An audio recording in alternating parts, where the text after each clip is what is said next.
This is really about what we value as a society. And it's very clear that the coalition government does not value the people doing some of the most important and difficult work in our entire society. And look, to be fair, it's been centuries of this, and so it's really just perpetuating the status quo. But there is a reason why we needed to put in place the process we did in 2020 as part of the Equal Pay Act in order to close the gender pay gap, which was not closing. Gender pay gap can be because of individual discrimination or, unconscious bias in individual workplaces. But the wide sector-based discrimination that has meant that the work that was predominantly done by women was undervalued is based in evidence. And that's why the process that was put in place in 2020 was evidence-based and supported by Nicola Willis of the National Party and Erica Sanford. Nicola Willis said, she's proud to stand in the House tonight and say National will support the final reading of the Equal Pay Amendment Bill. Proud of the contribution. And that they do think that if there are reasonable grounds to believe that work has been historically undervalued based on their gender and they have been underpaid because of that, they should be able to make a pay equity claim. And that is the fundamental, fairness-based principle under which we had cross-party agreement on the bill. Now, if the government really believed that there were just some technical improvement processes and a slightly better framework that would result in something that was more fair and reasonable, why are they doing this under urgency? Why not send it to select committee? Why a rushed process where the bill is literally introduced today and going through all stages of the House? It's because this isn't about fairness. It's not about making the process better. It's about saving money in the short term, which will cost us more in the long term. And that, I guess that is a hallmark of this coalition government, is seeming to save money by doing things that will actually increase the costs to everyone in society over the long term. And that's the fundamental problem. But what do we value? Do we value the work of early childhood education teachers? Do we value the work of midwives and nurses? Do we value the work of teachers? Do we value the work of aged care and support workers, those looking after people with disabilities, those looking after our elderly in their final stages of life? Do we not value that? How can we as a society say that those people do not deserve to be paid properly for their work? And isn't it shocking? Isn't it a surprise that we have a hard time recruiting teachers, that we have a shortage of early childhood teachers, that we have a shortage of nurses and midwives, and they can go to Australia and get paid so much more? That's because of decisions made by subsequent governments, but particularly this coalition government, which is looking at those people doing this important, caring work that supports everyone in our society to thrive, viewing them as a fiscal liability rather than an investment in our society. An investment in early childhood education and midwives and nurses is an investment in a future, more equitable society, one where people actually have what they need to survive and thrive, and then we're all better off as a society. But instead, they just look at it as a short-term cost. And the thing that really kills me about this is there is no limit to the amount of money these people will spend on a road. There's literally no limit to the amount of money they will spend on a road, as if some tarmac somehow magically creates economic growth, but investing in people doesn't. And if the member opposite understood anything at all about economics, he'd be able to look at the cost-benefit analysis and say, oh, actually, that road costs more than it benefits us. It does. It costs more than it benefits. That's what the official economic evidence says, and multiple economists have come out and basically slammed the case for that Northland Road in particular, because we already have our road to Northland. The issue is we're not maintaining it and improving it. We're not reducing the amount of fuel that we need to use. But it's disgusting to me. There's always jobs for the boys and jobs for the machines and billions of dollars for a bit of tarmac. But they do not fundamentally understand that the thing that actually supports our society to be able to do things is investing in our people, our children, investing in early childhood education and teachers. But it is a product of an economic system and a way of valuing things that does not understand that people are an asset that we can invest in. We invest in concrete and tarmac as if we could sell it on the open market, which is not true, by the way. We cannot sell those things for money. But we don't look at investing in people and their work and making sure their livelihoods enable them to pay for rent, pay the bills, pay the electricity. Actually, go out and talk to some aged care and support workers. I challenge every member of this government to go out with the aged care and support workers like Christine Bartlett, see what their day is like, and tell me that they are not worth more than what they are paid. Go to the retirement villages and talk to the people who are working and tell me they don't deserve to earn more money. Mr. Bates, I see you're on the speaking list later on. That might be a good time. This decision, which is being rushed through in urgency with no opportunity for a select committee process and for people to show up and actually debate the issue and understand the proposed changes, is being pushed through because the government is trying to find short-term cost savings because they have promised more than they can actually deliver. But the fundamental trade-off they're making is going to hurt the lowest paid women and all those working in female-dominated industries. It's going to make it harder for them to make ends meet. Tens of thousands, hundreds of thousands. It's going to make it harder for us. And when I say us, like through our public services, we need nurses, midwives, teachers, care and support workers, disabled care workers, admin and clerical support. We need all of those people. We need them to function as a society. And it's harder and harder to recruit them because they don't have a pathway to fair pay. And all of this is because of historic gender-based discrimination, which ministers in this government, like Erica Stanford and Nicola Willis, at the time when the bill was passed, professed a great passion for and support for the idea that we should actually rectify that historic gender-based discrimination. They did support it. But now in government, too hard, let's just make it easier to underpay people and ignore the fact that that's going to create more problems for us down the road. So the Green Party is not supporting this bill. We don't support it going through under urgency. And I would really like to say that I don't, like, people watching this outside, people looking at this should see who these people really are, see who this coalition government really is. They're people who went out and made extravagant promises about being able to deliver better public services while delivering tax cuts to the wealthiest people. And yeah, they gave up to $20 a week to some households, but actually the lowest paid people don't get the full benefit of the tax cut. The lowest paid people get the least out of the tax cuts. So once again, a series of decisions that make it easier for the wealthiest who already own a lot of property to get richer and richer and richer, while those who are doing the most important work, looking after our tamariki, looking after our disabled people, doing the clerical and admin work, going out there and doing the cleaning, those people, delivering the babies and looking after mamas in the middle of the night, those people are going to be forced to carry on not getting access to an evidence-based process that would result in them being paid what they are due. It's shameful. It's shameful. It's hypocritical. I am not at all surprised because it was clear before the election that those were their priorities and that the promises they were making about better public services or better pay for nurses and midwives were absolute rubbish.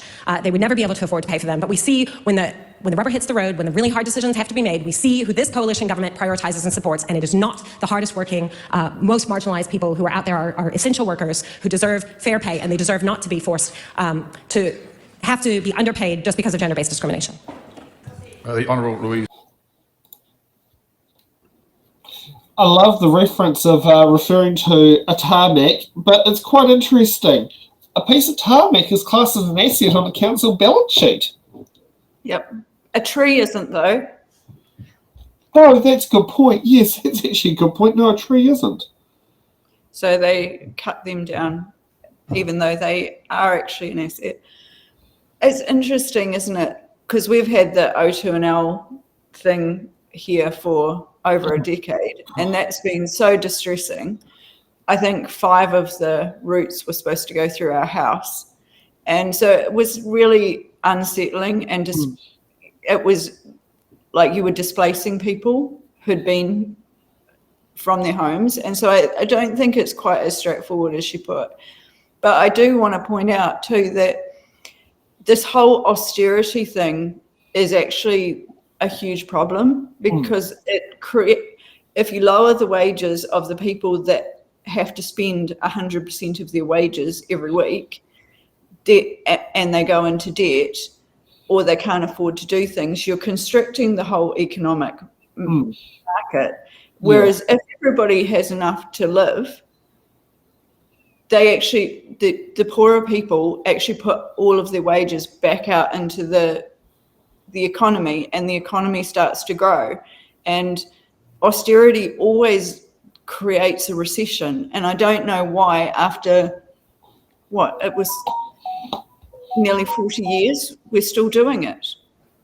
It doesn't work. All it does is create recessions, and it makes it harder to get the country back to flourishing. Well, here's the interesting part is how New Zealand got out of this little recession that we're in was because we had an increase in rates bills and increase in insurance premiums is what lifted the country out of recession in the last quarter. Would be the quarter at the end of December.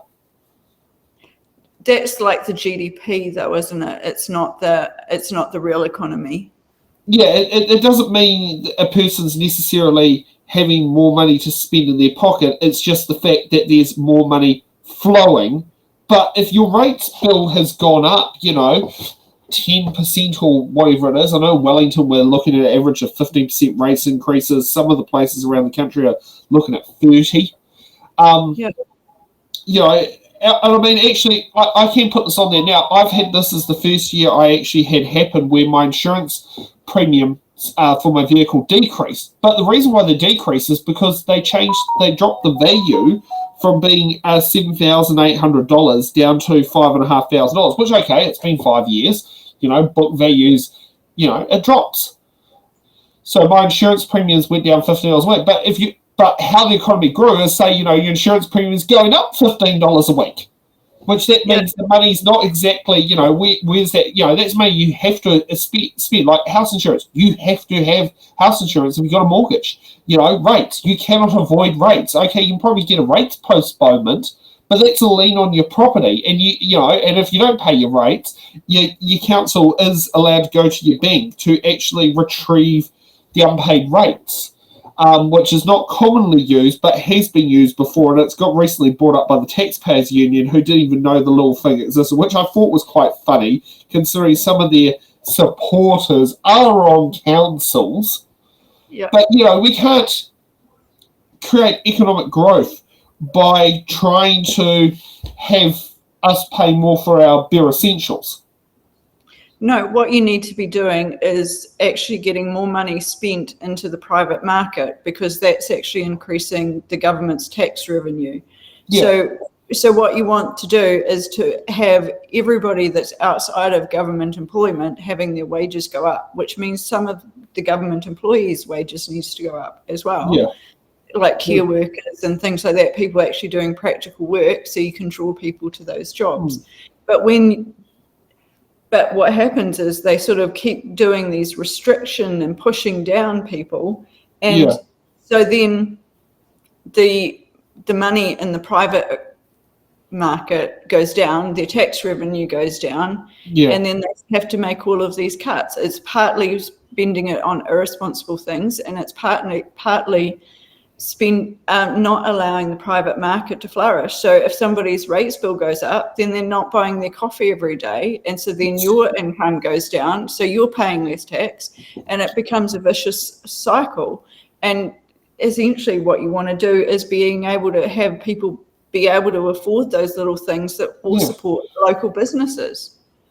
Exactly, yeah, considering every dollar spent at a local New Zealand-owned business trickles through the economy at least 3 times, whereas a dollar spent at a multinational corporation or a bank or the rates from the councils typically only get spent once. Yep. Yeah. Okay. And one of the really interesting things is China. Apparently, it's got a hugely decentralized economy. So even though it's a lot less democratic than we would sort of understand it, even though this doesn't seem particularly democratic to me, a lot of their income is spent by local councils, not by central government. Yeah. And so where it's needed. Yeah, and probably also the way that some of the revenue is collected, and also the way the democracy does structure. It does structure at the local level, and the local level decides that it goes up the chain. Yeah. That's the way their democracy works, which is different to how our democracy works, because we vote for the central general election, which has a very high turnout. We vote for the regional councils, which are meant to be the watchdog over the district councils, and we vote for the district and the city councils. Whereas in China, it is a very staged up approach. Like, put it this way, the best way to describe it is you'd only be able to vote for your people on the community board if your area has a community board. But you'd also be able to vote them out a lot easier than. Yes, yeah, that's true. Yes, and it is a lot. Yeah, it is a lot easier to get rid of the idiots. Yes, yeah. I have to check with was it Richard, one of my friends who's from China originally. His parents will have a better idea because they've lived through that system. Yep. Thanks for watching. Make sure you're subscribed to our Facebook, YouTube, Twitch, Instagram, TikTok.